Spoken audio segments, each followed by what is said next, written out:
Hello, YouTube. Hello. It has been a hot minute since I've made a YouTube video. I had originally wanted to stay on my schedule of making a video once a week and posting it on Sundays, but obviously life happened and I have not been able to make a video in the last 2 weeks. So this video is going to be a little bit about what's been going on. So as you can see in the title, I have to take a break from living in our tiny home. This is a challenging topic. I have seen videos of people who have struggled with the same thing about living in a tiny home or the van life or bus life. It is not glamorous all the time. It can be really exciting, really fun, but it does come with a lot of work and effort and energy, and unfortunately I do not have the energy right now. So I'll just give you a quick overview. I am a very stressed person. I have a lot of anxiety. You could call me a highly sensitive person. There's other words for this, but I'm going to use that word. So I have a lot of stress and I get overwhelmed really easily, and so life has just been building up. Lots of things have been happening. I have a lot of health issues, and just recently I ended myself up in the hospital for possible seizures. So my life kind of changed overnight. I'm not allowed to drive, as well as I've been off work for a couple of weeks and it will kind of continue. I've been put on anti-seizure medication, and because we live in the north of BC, we don't have all the resources we need, so I have to go to Prince George for something called an EEG, which kind of looks at your brain activity to see whether or not it's seizures. Until then, I am not allowed to drive, and so it's kind of unfortunate because my job is 50% driving, so yeah. So the challenging thing about our life living in our RV is we live about 15-20 minutes out of town, and not having a vehicle is going to be very hard for me. It's not like I just can ride my bike or walk to work. So as of right now, I have moved in with my parents for part-time. It's been nice to have a bedroom, to have quiet time when I need it. My mother's also a nurse, so it's been really helpful. She's also a stay-at-home mom now, so I have a lot of care, and just when I was not able to look after myself, I had someone making me meals and helping me out a lot, and it's just hard. My partner works a lot and I can't expect that person to look after me full-time, and especially financially as well. I just believe myself, I like to pitch in, and so it's just not doable right now with my finances as well, not working. And I do have some money put away, but that is for my medical trip. So yeah, that's the thing with living in a tiny home. It really hasn't been able to serve me in my health right now, so it's kind of hard. It takes a lot of energy to live in a van or a tiny home, especially if you do not have running water, and so this is I feel like it has added a lot of extra stress or energy that I wasn't having before, because I do struggle with a lot of chronic illness, and so just the stress of working all day and coming home and having to do the dishes, which meant carrying a bucket full of dishes into a house and then washing them all and then carrying them back out. I know it doesn't really sound that hard, but it's kind of just extra effort. And I also could never fit all of our dishes in one bin, so it was kind of constantly back and forth, as well as laundry, and then showering and sharing utilities with a bunch of other people. It started to just add up, and on a good day those things don't matter. And I think especially with winter is we don't have the space to practice exercise or yoga in their RV, and there's not a lot of space be creative, and that's kind of challenging. The other thing was, again, with quiet time, and I have been finding that I need a lot of alone time and isolation and like just full quiet so I can find some peace and like hear my thoughts. And again, like we don't have a bedroom, we don't have a wall, we don't have a door to close, and so it's just like any normal relationship, you know, you want to be able to have the space. And so in this stress that I've been going through, it's been nice to have a bedroom, a lot of quiet time. It's been really healing for my health.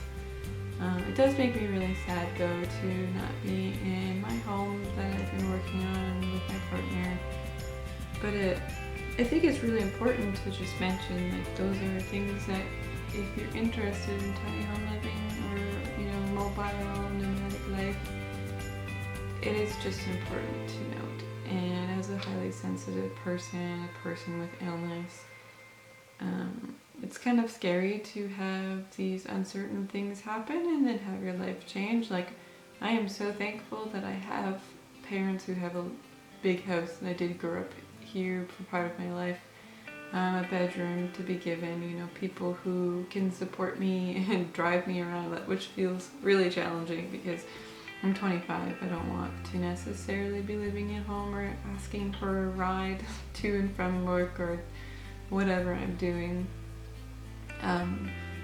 Yeah, so it's been interesting, but yeah, again, I'm forever grateful to have the supports that I do, and I am still going to our RV and spending time there.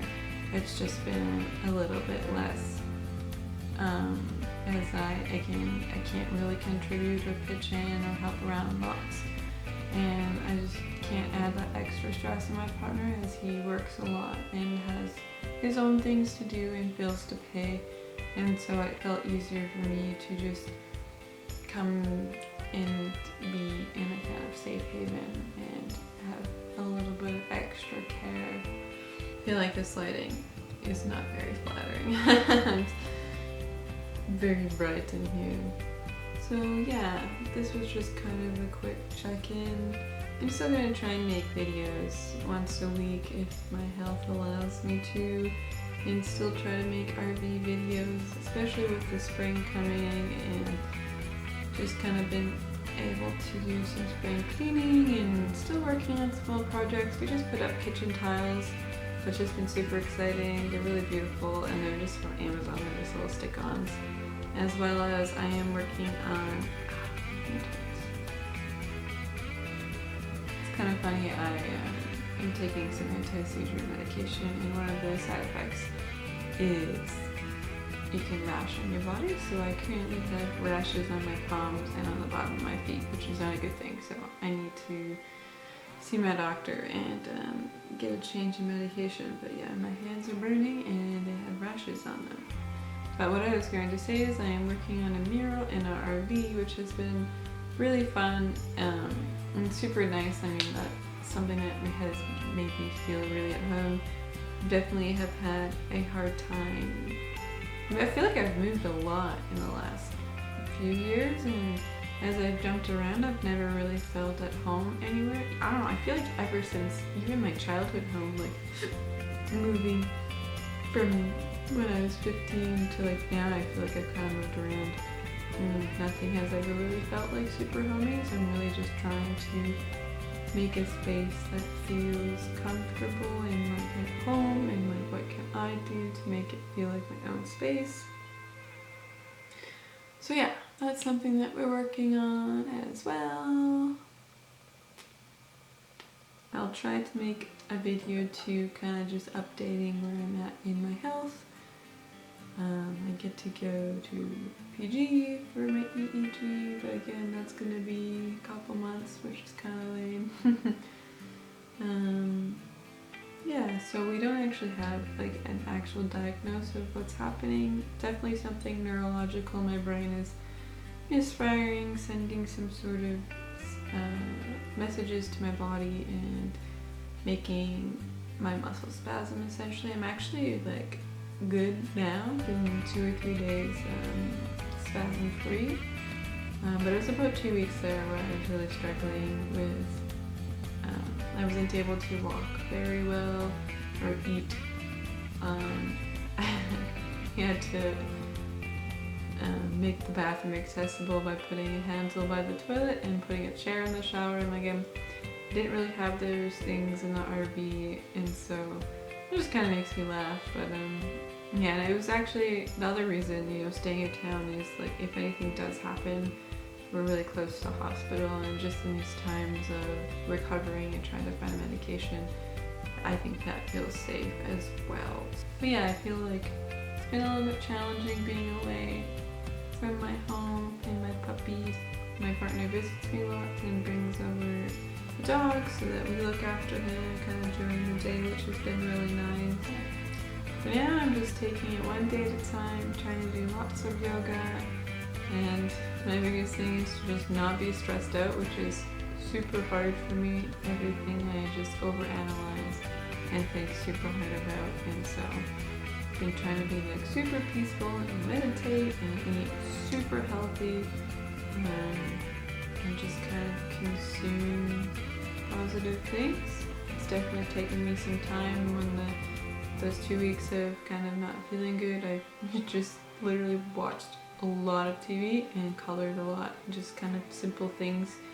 I didn't really have any energy to process emotions or even know what was happening, and so now that I'm feeling better slowly, I have the energy and time to kind of look at what has happened and what can I do to feel better. It's kind of funny though, I will get super excited and super optimistic and start to do lots and exercise lots, and then I will feel the effect on my body and kind of reminds me that I'm not doing well enough. So anyways, yeah, I'm gonna try and be super positive. I'm really excited to make a video. This has been a really good outlet, and it's really awesome to just kind of talk to somebody, a camera, which is weird, talking to myself, but it feels good to kind of get it out. Yeah, can stay tuned for more RV stuff, more of my life. I was going to try and continue to post on every Sunday, but as of right now, I'm just gonna kind of post when I can and when my health allows me to. But yeah, thank you for watching. We're not gonna get anything. Look. Oh, come on. Oh.